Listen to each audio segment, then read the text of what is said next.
Hi there guys, it's Chris here with selfmadenewbie.com, and in this video we're going to go through the best cameras for filmmaking currently out there today.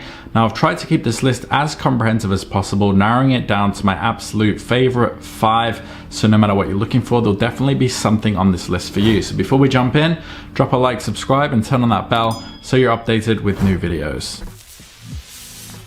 Alright, so as usual, I'm going to skip all the fluff and just jump right into my top recommendations. And if you want to confirm what they are, go to the list in the description there and check it out to ensure you also get the best pricing. Alright, so diving right into my number one pick, my best overall, we're going to start with, or my personal favorite, and this is the Canon EOS R6 Mark II.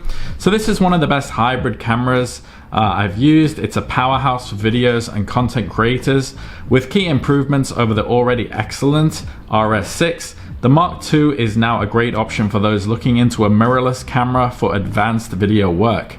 Canon removed the 30-minute recording time limit from the original R6 and improved its heat management to help prevent some of the original's overheating issues, making it that much better for video work. It's also one of the few options at this price to offer 4K up to 60 frames per second with no crop. Internal recording is amazing with 10-bit 4x2x2 recording to get a wider dynamic range and give yourself more leeway when grading and editing your footage. Plus, it can output 6K ProRes RAW video with a compatible Atomos recorder, which is great news for filmmakers who prefer to work with raw footage. That aside, the oversampled 4K video quality out of the camera looks fantastic. It also has highly effective in-body image stabilization to help you get smoother handheld footage. Overall, an excellent option for an enthusiast hybrid shooter looking to set up their video game or get into filmmaking. The next one on my list is my recommendation for a great upper mid-range camera, and this is the Panasonic Lumix GH5 II. So another great option. It's a hybrid camera heavily geared toward videographers. It uses a micro four thirds sensor instead of a full frame sensor like the R6 Mark II, which means working with 2x crop factor and losing out on some of the depth of field and low light capability. However, it still delivers excellent video quality and has tons of resolution and frame rate options, including anamorphic modes to get a wider, more cinematic aspect ratio, as well as UHD and DCI 4K up to 60 frames per second. You'll also get log profiles and a 10-bit 4x2x2 4K recording up to 30 frames per second to capture more color information and give you more leeway in post-production. That said, if you're set on a full frame camera for better low light performance, maybe the Panasonic Lumix DCS5 is an excellent choice in a similar price range. It also has 10-bit 4x2x2 video capture and cropped 4K 60 frames per second recording, though it doesn't have as many recording formats or codecs. Full frame lenses will also be bigger and more expensive. The GH5 II has since been replaced by the Panasonic GH6, which was a higher resolution sensor, higher resolution video recording, and a CF Express card slot. But for the price, the GH5 II is still one of the best cameras you can get. Now my option for the best mid-range camera, and this is going to go to the Canon EOS R7. This is the best mid-range camera in my opinion. It sits below the R6 Mark II in Canon's mirrorless lineup and offers many of the same features, but uses a smaller APS-C sensor. It's one of the most capable APS-C cameras for video, with internal 10-bit 4K recording up to 60 frames per second. It also has a fantastic battery life and excellent heat management, making it well suitable for long-form video recording.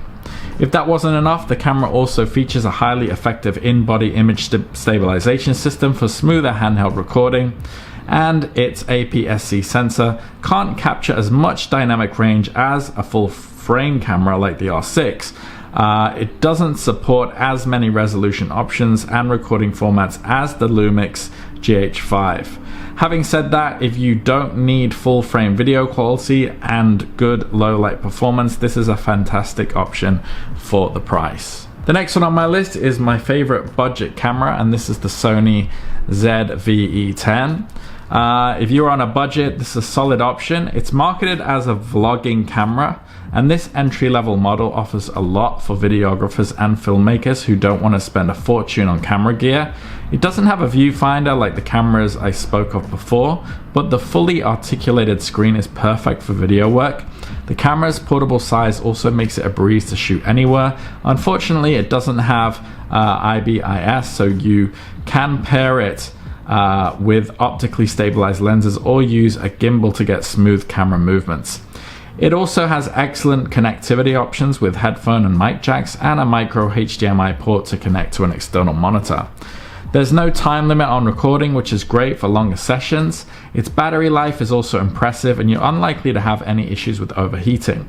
Now, compared to higher end options though, you'll miss out on 10-bit internal recording and 60 frame per second 4K video. However, you can still get 4K at up to 30 frames per second and 1080p at up to 120 frames per second for slow motion recording. So a great option for a budget conscious filmmaker. Now, the final on my list is my favorite option for a low light filmmaking camera, and this is the Panasonic Lumix GH5S. So if you frequently shoot in low lights, the Panasonic Lumix GH5S is one of the best options. It was released as a video optimized alternative to the GH5. And that's the predecessor to the Lumix GH5 II, which I talked about before. And this camera uses a lower resolution sensor with dual native ISO, meant to minimize noise and grain when shooting in low light at higher ISOs. It also uses a multi-aspect sensor, meaning you can change the aspect ratio without altering the angle of the view. It can record UHD 4K and DCA 4K at up to 60 frames per second. It also has a full set of inputs and outputs, including a full-size HDMI port to easily connect an external monitor. The other big difference is that this camera doesn't have an in-body image stabilization. Panasonic deliberately removed it to make space for the multi-aspect sensor and eliminate the possibility of micro vibrations to the sensor. That means you'll need to use a gimbal or external stabilizer if you want smooth handheld footage. So if that isn't a deal breaker for you, this is one of the best cameras for videography, especially in low light conditions. Alright guys, so hopefully I've included something in that list for you, whether you're looking for something high-end, mid-range, low budget, something for low light. Hopefully there's something there. If you do have any questions though, drop them in the comments below, and if you found value in this video, it really helps if you drop a like and subscribe, and I'll see you on the next one. Take care.